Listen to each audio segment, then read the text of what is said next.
దేశమంతా ఉగాది పండగకి ముందు ఇంకొక పండగ కోసం వెయిట్ చేస్తుంది. అండ్ అందరికీ తెలిసిన విషయం RRR, చిన్న పిల్లాడి నుంచి ముసలాళ్ళ దాకా అందరూ వెయిట్ చేస్తున్న సినిమా ఇది. అండ్ ఎందుకు అంటే ఆబ్వియస్లీ ఇందులో ఉండే తారాగణం అండ్ అన్నిటికంటే ముఖ్యంగా దీనికి కథ మూలం ఎలా రూపొందించారు, ఎలా తీసుకొచ్చారు తెరపైకి అనే ఒక క్యూరియాసిటీ అండ్ ఒక ఎంచాంట్మెంట్ ఉంది ప్రేక్షకుల్లో. With great pride and with great honour, respect, we welcome భారతదేశంలోని అతి గొప్ప కథకుల్లో ఒకరు విజయేంద్ర ప్రసాద్ గారు. విజయేంద్ర ప్రసాద్ గారు నమస్కారం సార్. సార్ మీతో ఎప్పుడు మాట్లాడాలన్నా మీ సైలెన్స్లో మేము కొట్టుకుపోతూ ఉంటాం, ఏం ఆలోచిస్తున్నారు సార్ అని చెప్పి మీరు సమాధానం చెప్పే లోపల అనమాట. సార్ RRRకి ముందు చాలా రేడియంట్గా కనిపిస్తున్నారు మీరు, ఫుల్లీ కాన్ఫిడెంట్ అబౌట్ దీని ఇంపాక్ట్ ఎలా అనుకున్నారో ఎలా వెళ్తుందని చెప్పి. టెల్ సార్, RRR కథ ఎలా మొదలైంది మీ దగ్గర? రాజమౌళి ఎప్పుడునండి సార్ సినిమా చేస్తుండగానే నెక్స్ట్ సినిమా కాదే, ఏం చేద్దాం, ఎవరితో చేద్దాం చెప్పరా అంటా ఉంటానండి. ఎప్పుడూ చెప్పలేదండి. ఈ బాహుబలి రిలీజ్ అయిన తర్వాత ఏం చెప్పాడంటే మల్టీ స్టారర్ చేద్దామంటే అన్నాడు. ఊహించిన కాంబినేషన్ లేదండి.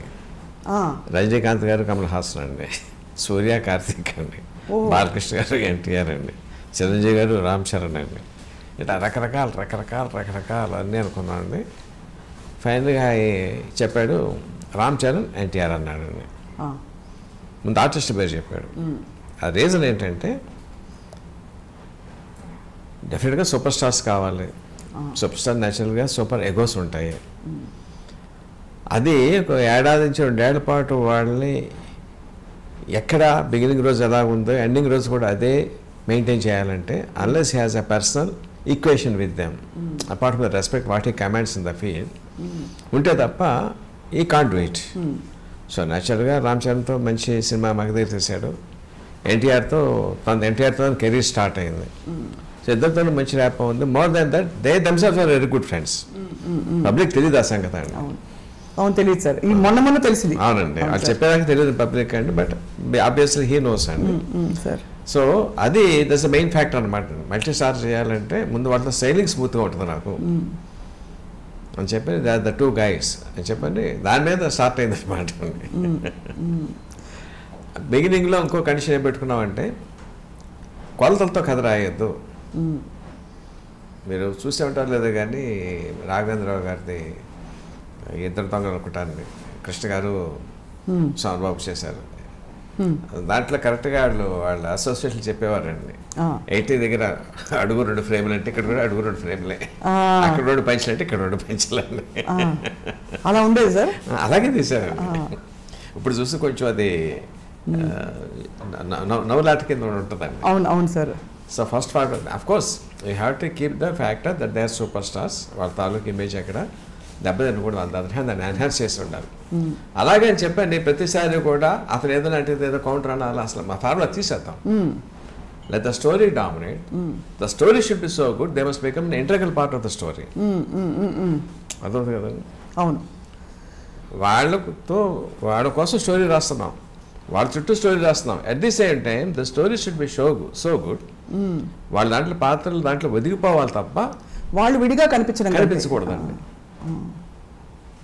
ఇన్ఫ్యాక్ట్ నాకు సినిమా చూసిన తర్వాత కూడా నాకు అదే అనిపించిందండి.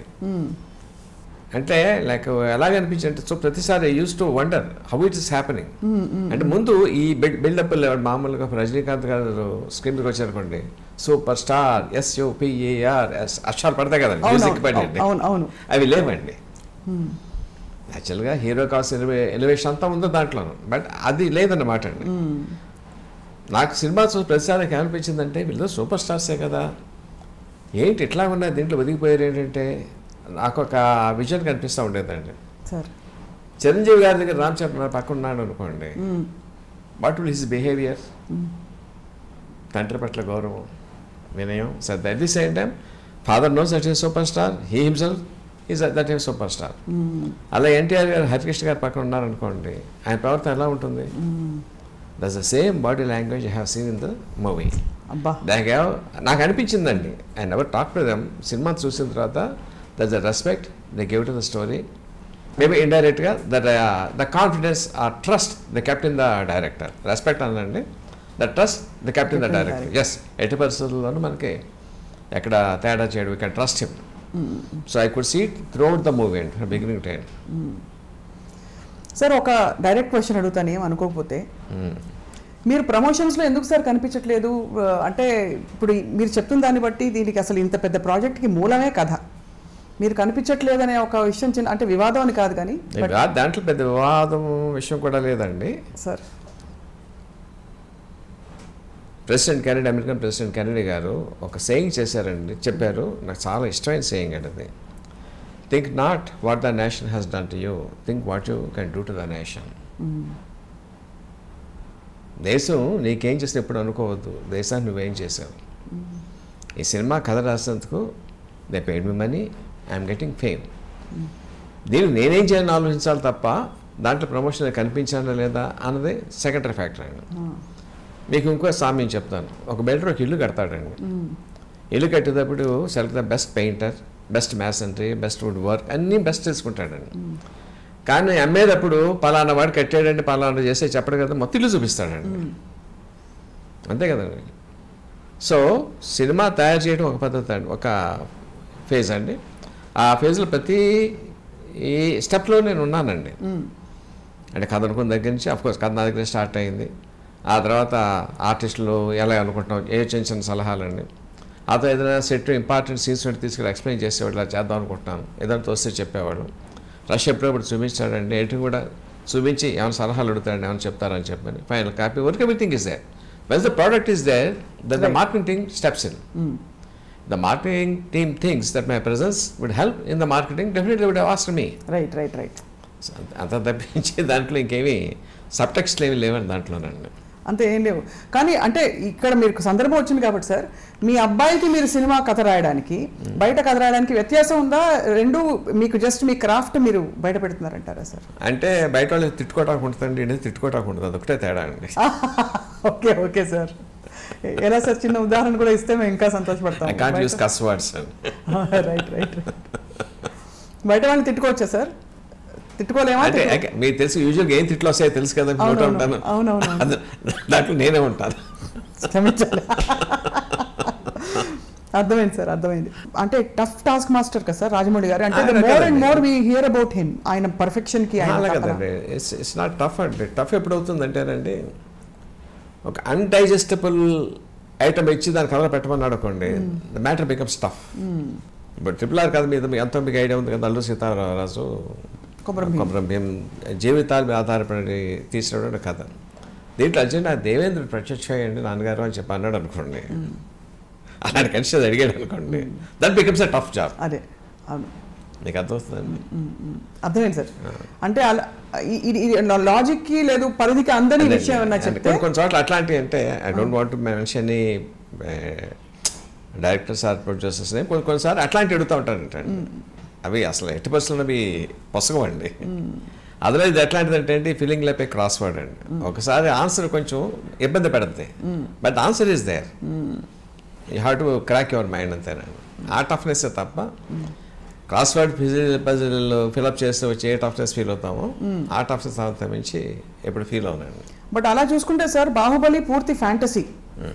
ఫ్యాంటసీలో ఏముంది అక్కడ? Fantasy in the sense totally created. I mean fantasy అంటే not supernatural thing. Okay, but not super fiction. కాబట్టి ఆ ఫిక్షన్ లో మీరు జలపాతాల్లోంచి పాలు ప్రవహించినా ఎవరు ప్రశ్నించరు. కానీ ఇక్కడ ఒక వాస్తవ క్యారెక్టర్లు, అది కూడా దేశభక్తి అనే ఒక సజీవ ఎమోషన్ ని మీరు ఎలా కలిపారు సార్ కథలో? ఇది యథార్థం అనుకోవాలా, కాల్పనిక యథార్థం అనుకోవాలా? మన సినిమా చూడడానికి వచ్చేవాళ్ళే మనం కొంచెం బుర్ర ఇంట్లో పెట్టి సగటు ప్రేక్షకుడు అండి, బుర్రను పక్కన పెట్టి he comes to get ఎంగ్రాస్ in the movie. Right. అది నవ్వు అవనివ్వండి, ఎమోషన్ అవనివ్వండి, ఒక అందమైన పాట అవనివ్వండి, ఇంకోటి రొమాన్స్ అవనివ్వండి, గాట్స్ ఎంగ్రాస్ ఇన్ ద మూవీ. మనం ఎప్పుడు కూడా సినిమాకి వచ్చేప్పుడు అండి, ప్రస్తుతం మన సపోజ్ గాంధీ గారు ఉన్నారండి, we know Gandhi garu has his own setbacks, but సినిమాలో మనం want to see him larger than life. అవును అవును, అంతే కదండి. అవును sir. But we know Alluri Sitaramaraju garu, Komaram Bheem garu, we know what they are. But అది చూడటానికి మనం ఇష్టపడమండి స్క్రీన్ మీద అండి. ఒక దెబ్బ కొడితే 100 మంది ఎగిరిపోవాలి అని చూస్తాం. అన్నీ చూడాలని కోరికతోనే వస్తాం, అది సాటిస్ఫై చేయాలండి. అవును. ఎందుకంటే మళ్ళీ తిరిగి మనం రివర్స్ ఇంజనీరింగ్ చేస్తే దాన్ని అలాంటి ఆయన గొప్ప ఆయన దేశం కోసం త్యాగం చేశారు, అది ఇన్స్పిరేషన్ మనం కూడా తీసుకోవాలి, ఆ దేశం కోసం మనం కూడా ఏదో చేయాలి అనేటువంటి ఒక రైట్ సార్ దేశభక్తి రగిల్చాలి ప్రజల్లో రండి. మన సినిమా ఎంతో కొంత సినిమా చూసేవాడిని వాళ్ళ తాలూకు మనసు ఎలివేట్ చేయాలండి. రైట్. అది ఏ యాంగిల్ ఉన్నండి, ఒక త్యాగం ఉన్నవండి, ఒక ప్రేమ ఉన్నవండి, దేశభక్తి ఉన్నవండి, అంతే తప్ప అండి చెడగొట్టే సినిమా 80% కాకూడదండి. అది that we believe 100% believed. But sir while creating the characters, please continue to. పర్లేదు. వైల్ క్రియేట్ ఈ పాత్రల్ని సృష్టిస్తున్నప్పుడు వీళ్ళు నిజంగా ఇలా ఉండుంటారని రిసెర్చ్ చేసి వీళ్ళ హావభావాలు, వీళ్ళ నడవడికలు, వాళ్ళ కోసం రాసిన కొమరం పాట రిసెర్చ్ చేయడానికి there is no matter on them available. Right. Especially ఇంకా అల్లూరి సీతారామరాజు గారి మీద కొంచెం తప్ప కొమరం భీం చాలా స్కాంటీగా ఉంటుందండి. అవును అవును చాలా స్కాంటీగా ఉంటుంది. అది మనకు అక్కర్లేదండి. బట్ కొమరం భీం అన్న పేరులోనే ఒక సౌండ్ ఉందండి. చరిత్ర తెలియని వారు కూడా ఈ నైజాం తాలూకు దురాగత ఎదురుగా పోరాడిన ఒక యోధుడు, ఒక వీరుడు అని ఉందండి. ఆ ఇమేజ్ని ఇంకో 100 రెట్లు పెంచాలి మనం అండి. అవును అవును సార్. ఇప్పుడు సీతారామరాజు గారు యాక్చువల్ స్టోరీ తీసుకుంటే ఏముంటుందండి, ఆయన పితూరి చేశారండి. ఒక పోలీస్ స్టేషన్కి వెళ్ళి 2 తుపాకులు పట్టుకొచ్చి ఇంకోసారి 10 తుపాకులు పట్టుకొచ్చారండి. 20 బుల్లెట్లు తీసుకెళ్లారండి ఆయన. అంత మించి లేదండి. అది లేదు కానీ దట్ ఇస్ ద ఫ్యాక్ట్ అండి. అవును. బట్ చూపిస్తే బాగోదు. అది మన మనసులో ఏదైతే ఆల్రెడీ కృష్ణ గారు మనకు ఇమేజ్ పెట్టారండి, అవును, దాటి ఉండాలండి. అయితే ఆ టచ్ చేయకూడదండి క్యారెక్టర్ని. సో భావితరాల వాళ్ళకి ఎస్పెషల్లీ యూత్ కానీ ఇట్లాంటి మహానుభావులు త్యాగాలు చేసి ఉన్నారు. మనం కూడా మన దేశం ఏదైనా మనం చేయాలి అన్న ఎంతో కొంత ఇన్స్పిరేషన్ క్రియేట్ చేయగలం, చేయాలి, చేసాము అని 3 నమ్ముతాను నేనండి. ఇక్కడ ఒక సందేహం కలుగుతుంది సార్, ఈ ఇద్దరు వీరులనే ఎంచుకోవడానికి, అందులో పాన్ ఇండియా సినిమా ఇది, మనకి దేశవ్యాప్తంగా అనేక ప్రాంతాలలో ఇది నేను క్రియేట్ చేసింది కాదండి. 2 హీరోలు కథ అనుకున్నాను. ఏదో చిన్న లాక్లు చెప్పాను నేను. హీ ఫౌండ్ రాజమౌళి తెలుసుకున్నానండి. ఇది ఇద్దరు హీరోలు కదండి. ఆ మనసు ఎందుకు పుట్టిందో చూస్తే ఇద్దరు ఎట్ ఏ టైం 2 సంవత్సరాల పాటు కనిపించకుండా ఎక్కడికో వెళ్ళిపోయారు. ఆ శూన్యం.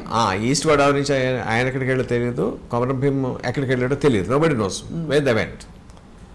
యాక్సిడెంట్లో వాళ్ళు కలుసుకుని ఉంటే ఒకరి ద్వారా ఒకరు ఇన్స్పైర్ అయితే బాగుంటుంది కదా. అవును. మనం ఇద్దరు ప్రేమించే వ్యక్తుల మధ్యన కాంబినేటరీ కుదిరిందని అంటే ఫిక్షన్ అవునండి, బాగుంటుంది కదా. బాగుంటుంది. అది. సో ఇప్పుడు మీరు టీ తీసుకుంటూ మాట్లాడండి sir please. I don't want to flood you with questions. ఇప్పుడు దీనిలో ప్రధాన అంశం సార్, 2-3 సగటు ప్రేక్షకుల్ని, వాళ్ళని అనలిస్ట్ని అడిగితే వాళ్ళు చెప్పింది ఏంటంటే ఇక్కడ స్నేహబంధం అన్నది ప్రధాన అంశం అంటున్నారు. ఇక్కడ దేశభక్తి, స్నేహబంధం, ఈ రెండింటిని బేరీజ్ వేస్తే మీరు దేనికి ఎక్కువ ప్రాధాన్యత ఇచ్చారు? ఈ 2 ఎమోషన్స్కి ఇప్పుడు ప్రస్తుతం ఉండే కాలమాన పరిస్థితుల్లో మన సమాజంలో are people receptive to great things like this అనే ఒక ప్రశ్న ఇది నిజంగానే కలిగింది సార్ నాకు. ఎందుకంటే ఇటీవల వచ్చిన కొన్ని సినిమాలు, ఇప్పుడు కమ్ముకున్న కొన్ని పరిస్థితులు, వీటి నేపథ్యంలో సార్ అఫ్కోర్స్ ఇది మొదలై 2 ఏళ్ల క్రితం. 2 ఏళ్ళు ఒక విషయం అండి సార్, ఏ విషయాన్ని ముందు మనం నమ్మాలండి మన మనసులో. Correct sir. Right sir. మనం నమ్మకుండా అది మనం చేసామనుకోండి వికటిస్తుందండి. ఫర్ ఎగ్జాంపుల్ చెప్తాను, రామ్ గోపాల్ వర్మ గారు శివ సినిమా తీసినప్పుడు ఆయన తాలూకు జీనియస్ని ఒప్పుకోవడానికి ఫీల్డ్ సిద్ధంగా లేదండి. Right sir. ఎందుకు హిట్ అయింది ఇది రామ్ గోపాల్ గారు, ఆ దీపం చటర్జీ ఆయన సౌండ్ ఎఫెక్ట్స్ చేశాడు, ఆయన పట్టురండి అన్నారండి అందరూ. రండి దీపం చటర్జీ ఆయన సౌండ్ ఎఫెక్ట్స్ ఇస్తే శివాంత్ హిట్ అయిపోద్దని చెప్పి వాళ్ళు నమ్మించేసుకున్నారనమాట. Because they didn't want to acknowledge the genius of Ram Gopal Varma. అర్థమైంది కదండి. అర్థమైంది సార్. అలాగా ఎదురు సీతారామరాజు కొమరం భీం పేరు పెట్టి సినిమా హిట్ అయిపోద్దని మనం అనుకుని మేము స్టార్ట్ అయ్యామనుకోండి, సినిమా డెఫినెట్గా ఫ్లాప్ అవుతుంది. వాళ్ళ గొప్ప వ్యక్తులుగా మనం చూపించాలి, వాళ్ళ తాలూకు త్యాగాల్ని ప్రజలకు ఒకసారి గుర్తు చేయాలి అన్న సిన్సియర్ భావంతో ఎప్పుడైతే స్టార్ట్ అయ్యామో you can't go wrong. Absolutely not sir. అంటే రాంగ్ ప్రసక్తే ఉండదు sir. It is just that how big right it is. అంటే ఆబ్వియస్లీ రాజమౌళి గారిది మీది స్టాండర్డ్, మీరు చేసిన వర్క్లోనే, మీరు చేసిన కథల్లో ప్రూవ్ అయిపోయింది. కానీ ఇవన్నీ ఏమిటంటే అంతకు మించి ఆ దాని వెనకాల సైన్స్ చెప్తున్నాను, దానికన్నా ఎమోషన్ చెప్తున్నాను సార్. వాళ్ళ దాని గొప్పతనం మనం నమ్మాలి, ఆ నమ్మిన దాన్ని సిన్సియర్గా పోర్ట్రేట్ చేయాలండి. జస్ట్ ఆ పేరు పెట్టుకుంటే సరిపోదండి, అది చెప్తున్నాను. అది చాలా గొప్ప సవాల్ సార్ మీకు. మీరు అన్నారు కదా literature is not available about ఈ వీరుల గురించి. మనకి తెలిసిన విషయాలు కొన్ని, మనకు తెలిసిన కొన్నిలో అంత ఎలివేట్ అయ్యి వాళ్ళు వచ్చే అవకాశాలు లేని పక్షంలో మరి మనమే ఈ క్యారెక్టర్స్ని ఎలివేట్ చేసే క్రమంలో బోల్డ్ అంతా ఊహించుకోవాలి ఇలా ఉంటుందని చెప్పి. ఈ కొమరం భీం పాట వినిపించారు సార్ అశోక్ తేజ గారు, ఇందాకే వచ్చారు. అసలు ఎవరండి?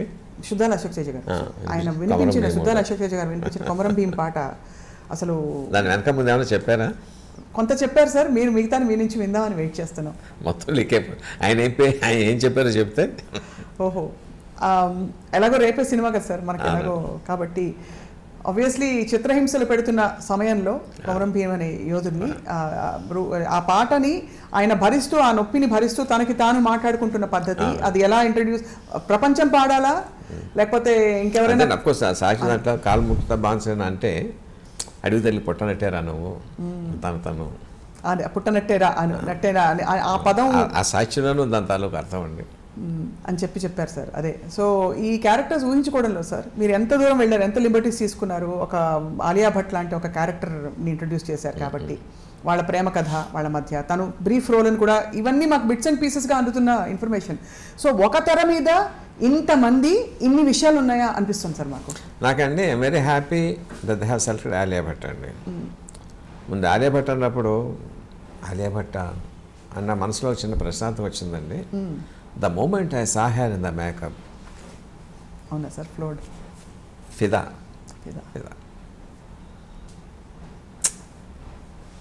ఇప్పుడు కూడా నాకు ఎన్నిసార్లు ఆ స్క్రీన్ చూస్తే అన్నిసార్లు నాకు ఏడుపు వచ్చింది సార్. ఇప్పుడు కూడా నాకు అర్థమవుతుంది. The utter innocence, utter commitment towards her బావ, the way she projected on the screen.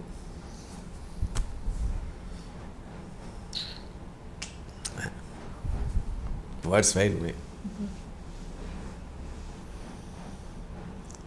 అమృతం చుక్కలు అంటాం చూడండి, ఆవిడ చాలా తక్కువ లెంత్ సినిమాలో అండి, బట్ ప్రతిసారి కూడా అలా లేస్తుంది పైకి అండి. షీఈ్ అ ఫెనామినల్ యాక్టర్ కదా సార్, అంటే యాక్ట్రెస్ అంటే.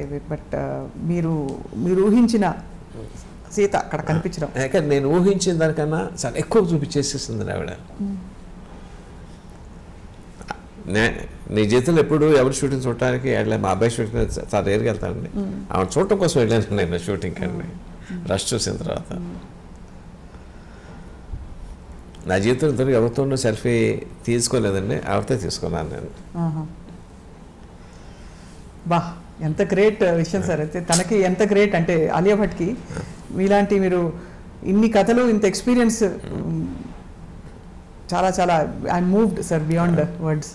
Sir, what is so special about her acting sir? అంటే మీరు ఏమైనా చెప్పలేదండి?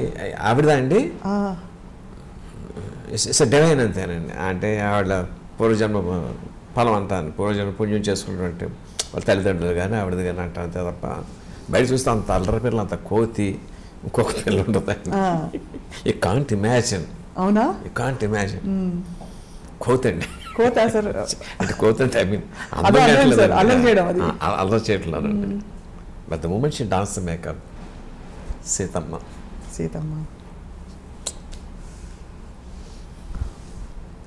సీత అని అనలేదండి, సీతమ్మ. చాలా గొప్ప చాయిస్ సార్. అసలు ఎలా స్ఫురించిందో రాజమౌళి గారికి, అంటే ఆవిడనే తీసుకోవాలని. అదృష్టం అండి.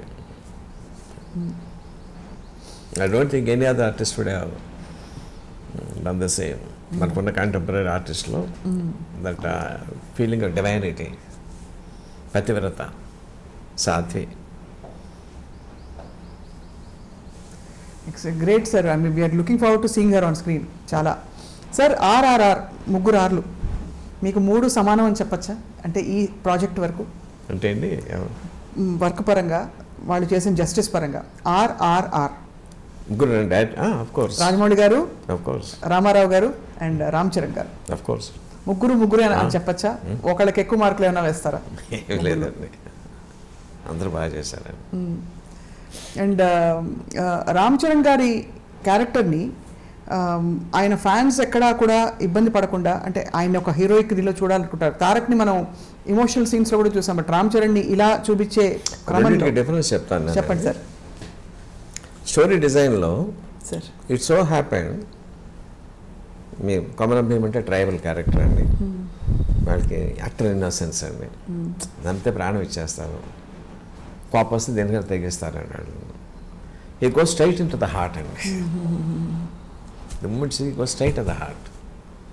బట్ ఎ పర్సన్ ఏమాత్రం కొంచెం ఇంటెలిజెన్స్ ఉన్నా సరే, there are so many complexities in the character of Ram Charan, they keep on appreciating him. అబ్బా అబ్బా అబ్బా ఏం చేసి నెత్తిన పెట్టుకుంటారండి,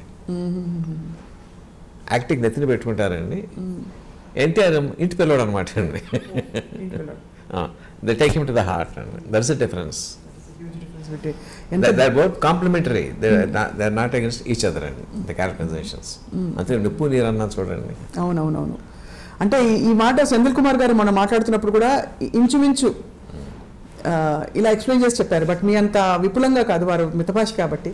but he was talking about camera ముందుకు రాగానే ఎన్టీఆర్ ఇలా ఎమోషన్తో ఈ టేక్స్ ఓవర్, వెరాజ్ రామ్ చరణ్ మెల్లిగా అంచెలంచెలుగా you develop that love and affection. ఎల్లి కొద్దీ కూడా గౌరవం పెరిగిపోతూ ఉంటుంది రామ్ చరణ్ మీద. ఎంత పెయిన్ ఉందా గుండెల్లో, ఎంత పెయిన్ ఉంది, ఎంత దాచుకున్నాడా, ఎంత స్థితిపరిచేస్తూ ఉన్నాడా. మీకు సింహాద్రిలో ఒక సీన్, సింహాద్రి చూసారండి? చూసాను. అంటే ఒకసారి ఆయన భానుచంద్ర సూట్ కేసులో బాంబులు ఉన్నాయండి, ట్రైన్ ఎక్కితే train పేలిపోతుంది, because hundreds of lives death అండి. NTR knows about it, Bhanuchandra is not aware of it. Train స్టేషన్లో ఎక్కితే కాలుస్తూ ఉంటే చచ్చిపోయే గారండి భానుచంద్ర అండి. సింపతి ఎక్కడ వస్తుందండి? న్యాచురల్లీ సార్ అంటే వస్తుంది కదా సార్. సో అన్ఇమాజినబుల్ కదా, unimaginable. I mean it is అంటే ఈ థాట్ కూడా రాలేదు ఎవరికి ఇంతవరకు. మీరు అలా ఉంటుంది సార్. ఇది ఇప్పుడు ఈ సినిమాలో ఎదురు వచ్చిన that is the you can imagine sir. ఇలాంటి మెగా ప్రాజెక్ట్స్లో ఆబ్వియస్లీ కీరవాణి గారు, మీరు, రాజమౌళి గారు అనగానే ఒక స్థాయి ఊహించేసుకుంటారు. ఇప్పుడు ఆబ్వియస్లీ అంచనాలకు వెళ్ళడం అనేది it's a very cerebral thing, బహుశా అటువైపు వెళ్ళకూడదు. But do you think this will surpass Baahubali sir? అంటే in terms of scale, imagination. రెండు విషయాలు చెప్తానండి. Spectacle wise I don't think to surpass Baahubali, because that's a different world by itself. అవును, the world is created for the spectacle. అవును. Here the world is created for the bondage between two super stars. అట్లాంటి world create చేయబడింది ఇక్కడండి. This is not intent for the spectacle presentation. సినిమాకి ఎంత కావాలో అంతవరకు దాంట్లో ఉంది, అట్మాస్ఫియర్ ఉందండి. We created that world where it looks realistic అండి. అంటే ఇంకా the story is happening in Delhi in 1920s. So దాని తాలూకు అట్మాస్ఫియర్తో ఆథెంటిక్గా చేశారండి. But you can't expect cages like Baahubali అండి. ఏలూరు కానీ 100 స్పేస్ మంది జనరల్ ఫైట్లు కానీ. The story doesn't demand it. పెడితే ఇట్ లుక్స్ ఆర్టిఫిషియల్ అండి. But for the emotional content is concern, it is going to surpass Baahubali అండి. ఎమోషనల్ కోషెంట్ ఏదైతే ఉంటుందో కథలో ఆర్చించేవారికి దాని మీద ఒక మార్క్ ఎక్కువ ఉంటుంది, తక్కువ ఉండదండి. ఇది అడగడానికి కారణం ఏంటంటే సార్, మాహిష్మతి సామ్రాజ్యం, మనకి అమరేంద్ర బాహుబలి, వీళ్ళందరూ క్యారెక్టర్స్ అయిపోయారు మన జీవితంలో. అంటే వాళ్ళని మనం అమరేంద్ర బాహుబలి అని మేము ఓకే ఆ మాటల్లో ఊత పదాల్లో వాడేసుకుని పిలిచేస్తుంటాం. రమ్యకృష్ణ గారి క్యారెక్టర్ ఇవన్నీ సజీవంగా మిగిలిపోయాయి. బట్ ఇందులో what is the biggest thing మనం ఆడియన్స్కి మనసుల్లో మిగిలిపోయేదంటే ఒక మాట, బికాస్ అజయ్ దేవగన్ గారు ఇన్ని విషయాలు. ఇద్దరు మిగిలిపోతారండి, ఇద్దరు క్యారెక్టర్స్, ఇద్దరు హీరోలు, సీతమ్మ, ముగ్గురు మిగిలిపోతారు సార్ యాజ్ క్యారెక్టర్స్. ఇందులో ఒక్కొక్క స్ట్రేంజ్ ఎక్స్పీరియన్స్ చూసింది ఏంటంటేనండి, మన ఫైట్లు ఎన్నో సినిమాలు being a movie buffs will be seeing so many action scenes అండి. అబ్బా కొట్టు నరుకు అని చెప్పని అనిపిస్తూ ఉంటుంది మనకండి. బట్ ఇందులో when two heroes from the very beginning we know that they are sailing together, but they are bound to clash. అది జరగపోతే బాగుండు అనుకుంటామండి. By the interval it happens. Clash అవ్వడం ఐ మేడ్ ఎ బిగ్ స్పెక్టకిల్.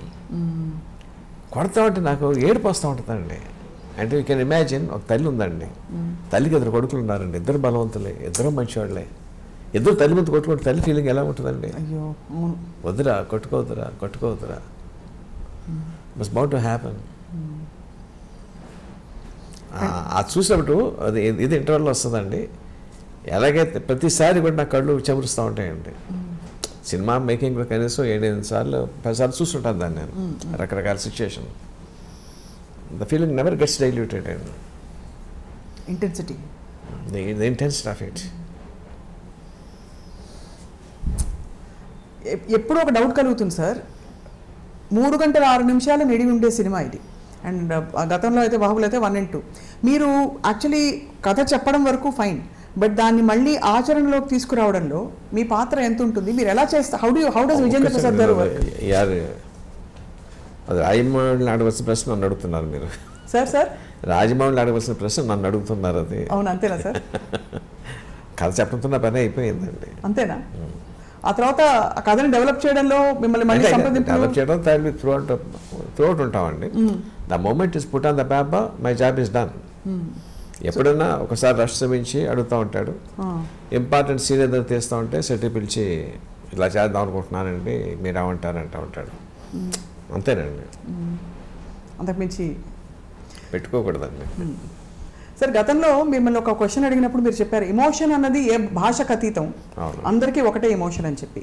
ఇక్కడ మనకి nativity అని లేకపోయినా ఈ 2 వీరులు దేశభక్తులు అంటే దేశానికి మొత్తం భక్తులు, బట్ అన్ని భాషలలో వాళ్ళకి రిలేటబుల్ చేయడానికి, ఉదాహరణకి అశోక్ తేజ గారిని అడిగాను, కొమరం భీం పాట మీరు ఇక్కడ తెలంగాణలో రాశారు, అది తమిళ్లో కానీ మలయాళంలో కానీ ఎలా ట్రాన్స్లేట్ అవుతుంది ఆ నేటివిటీ తీసుకోవడం? మీరు వినే ఉంటారండి, చాలా బాగా వచ్చిందండి. నాకు హిందీ కొంత అర్థమవుతుందండి, చాలా బాగుందండి.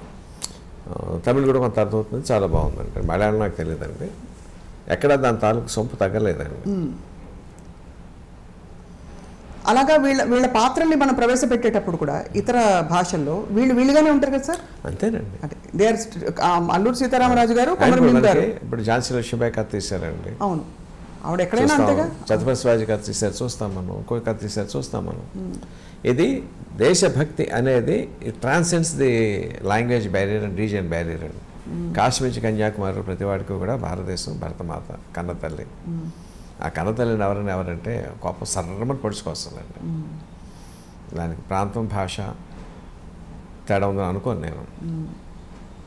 I will dare to ask you one question sir, అది తప్పైతే క్షమించండి సార్. ఇప్పుడు వైబ్ ఆఫ్ ద కంట్రీ మనం చూస్తున్నాం, we are seeing a Kashmir files. Kashmir files ఒక తీవ్రమైన ఇంటెన్సిటీ, ఒక తీవ్రమైన డివైడ్, అలాంటి ఒక ఉద్రేకం ఉండే వాతావరణం ఇప్పుడు చూస్తున్నాం సార్. ఒక కథకులుగా మీ అభిప్రాయం కానీ, బికాస్ మీరు దేశభక్తి అనే ఎమోషన్ తర్వాత తరానికి అందించాలనే సంకల్పం ఉందంటేనే సినిమా కేవలం వినోదం కాదని నమ్మే వ్యక్తి సార్.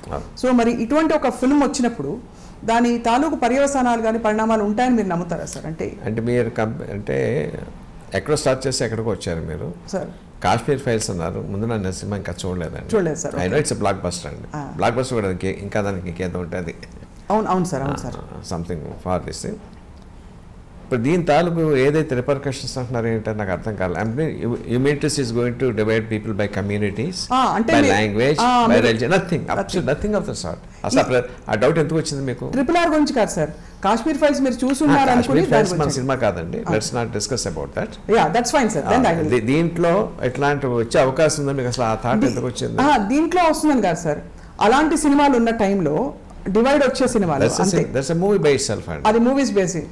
అంటే రియలిజం చూపించినప్పుడు సార్ మనం నిజ జీవిత సంఘటన రియలిజం కాదు కదా నాకు కావాల్సింది. మనం వీరుల తాలూకు హీరోయిజం లేపుతున్నాం ఇంకా పైకండి.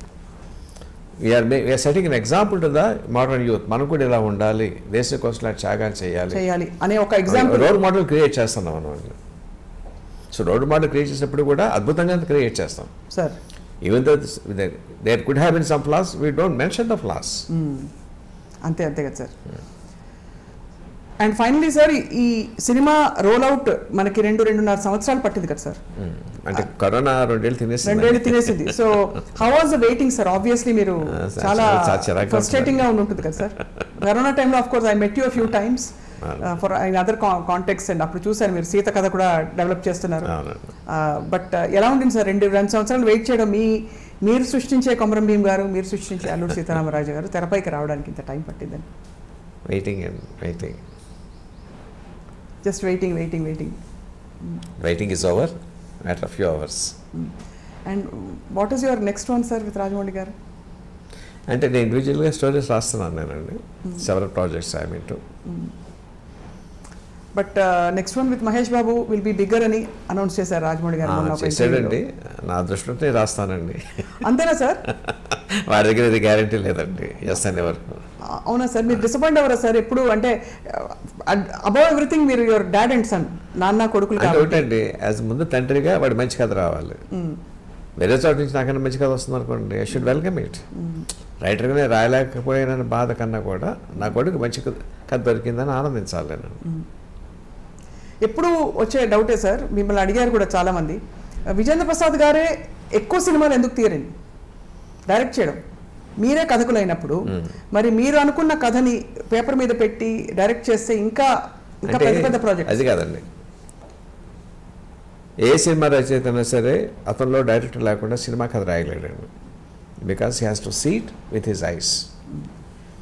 అంతే కదండి. అవును సార్. నా కంటి ముందు ఏ దృశ్యం కనిపిస్తుందో దాన్ని కాగితం మీద పెట్టాలి. కానీ కంటి ముందు కనిపించే దృశ్యాన్ని తెరకెక్కించడం కోసం there are several departments you have to deal with. అన్నిటికన్నా ముఖ్యమైనది హ్యూమన్ రిలేషన్స్ అండి. అందరితోనూ చాలా బాగా మాట్లాడి వాటితో పని చేయించుకోవాలి. అవును అవును అవును, అది పెద్ద కళ అండి అది. అవును sir. I'm poor in that.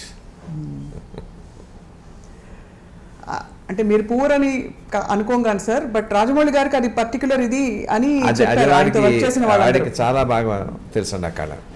How to get things done and extract potential. తనకు కావాల్సింది ఎక్కడ కాంప్రమైజ్ కాకుండా ఇట్. బట్ మిమ్మల్ని మీరు నాన్నగారు కథ రాస్తున్నారు, కథ ఇచ్చేసాక మళ్ళీ ఇది కరెక్ట్ కాదు, ఇది లాజిక్ అందట్లేదు, నాకు ఇలా వద్దు, లేకపోతే నాకు ఇలా కావాలి అని ఆ స్వేచ్ఛ లిబర్టీ ఉంటుంది కదా సార్ ఇద్దరి మధ్య మీకు? అది కాదండి, వాడి లక్ష్యం ఏంటంటే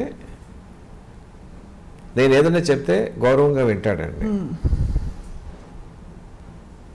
2 సార్లు చెప్తే వింటాడండి. Ultimately he takes his own decision. ఓహో, చెప్పే స్వాతంత్రం ఎప్పుడు ఉందండి, రిజెక్ట్ చేసే హక్కు వాడికి ఎప్పుడు ఉందండి. అండ్ ఈ కాంటెక్స్లో sir we must mention, Telugu సినిమా స్థాయిని ఎక్కడికో తీసుకెళ్ళిపోయిన ఏకైక దర్శకులు రాజమౌళి గారని ప్రపంచం అనుకుంటూ ఉంటే ఒక తండ్రిగా మీకు ఎంత గర్వం కదా సార్? ఎలా అనిపిస్తుంది సార్? తండ్రికి ఎంత గర్వపడతానో తెలుగువాడిగా కూడా అంత గర్వపడతాను. నా ఫీల్డ్కి, నా తెలుగు భాషకి గౌరవం వస్తుంది. Have you express to him sir ఎప్పుడైనా? అండి ఎప్పుడైనా చెప్పారా మీరు? అంటే చెప్పే సందర్భం వస్తుందా, అసలు అవసరం వస్తుందా? మీ అబ్బాయే కదా అని చెప్పరు.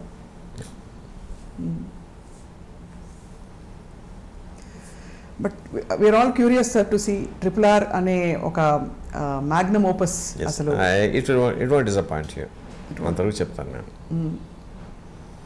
It won't disappoint sir. And also where does Ajay Devgan garu coming sir? ఇది అడిగేయచ్చా? క్యామియో రోల్ అండి, cameo role, very important but cameo role. He is the one who inspires Ram Charan. We are waiting to see more Bajrangi Bhaijans. We are waiting to see more RRR, Bahubali. ఇంకా చెప్పక్కర్లేదు sir వర్షాల. మీ కథలు అలా తెర మీదకి వచ్చి it should also guide the coming generations అని మేము చాలా ఎదురు చూస్తున్నాం సార్ మీ కథల కోసం. ఇందులో ఒక పాయింట్ చెప్పడం మర్చిపోయానండి. సినిమా అంతా అయిపోయిన తర్వాత RR కోసం కంపోజ్ చేశాడు కీరవాడిని, జనని పాట అండి. ఇంటికి వచ్చేసరికి రాయమౌళి గదిలోంచి వినిపిస్తుంది. ఏంట్రా పాట అన్నాను నేను. తీసుకొచ్చి ఇలాగ ఆన్ చేశాడండి. అన్కంట్రోలబుల్గా ఏడుపు వచ్చేసింది నాకండి. అన్కంట్రోలబుల్. ఏమి సందర్భం, పెద్దన్న రికార్డింగ్ కోసం కంపోజ్ చేశాడు కూడా చెప్పలేదు నాకు వాడండి. ఏంటి పాట వినిపిస్తుంది అన్నానంటే తీసుకొచ్చి ఆ ల్యాప్టాప్ ఓపెన్ చేశాడు. I was sobbing shamelessly. నాకు తెలియదండి ఎందుకంత ఇది వచ్చిందో. అంటే ఏంటంటే అది పేట్రియాటిజం అలాగా తీసుకొచ్చిందండి. I'm sure same emotion audience will feel in the theatre.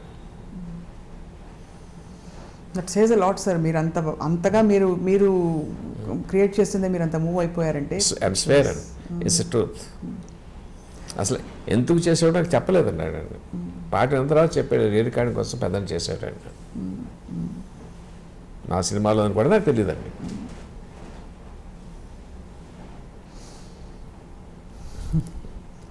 మీరు ఆలియా భట్ గారి గురించి కంటతడి పెట్టారు sir, and obviously it is a very emotional movie, అది క్లియర్ అయిపోయింది for audience and much needed emotion now. మళ్ళీ ఇప్పుడు కూడా వస్తుంది సొసైటీ ఇప్పుడు కూడా వస్తుంది సార్. దొంగముంట.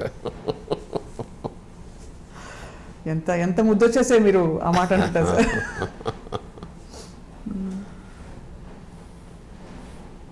సార్ మీరు దేశభక్తులు అనగానే మీకు గుర్తొచ్చే మొదటి 2 పేర్లు ఎవరు సార్? అంటే జనరల్గా మన దేశంలో దేశభక్తులు లేక అంటే మన హిస్టారికల్ టైంలోకి వెళ్తే ఛత్రపతి శివాజీ, రాణా ప్రతాప్, మహారాజా రంజిత్ సింగ్,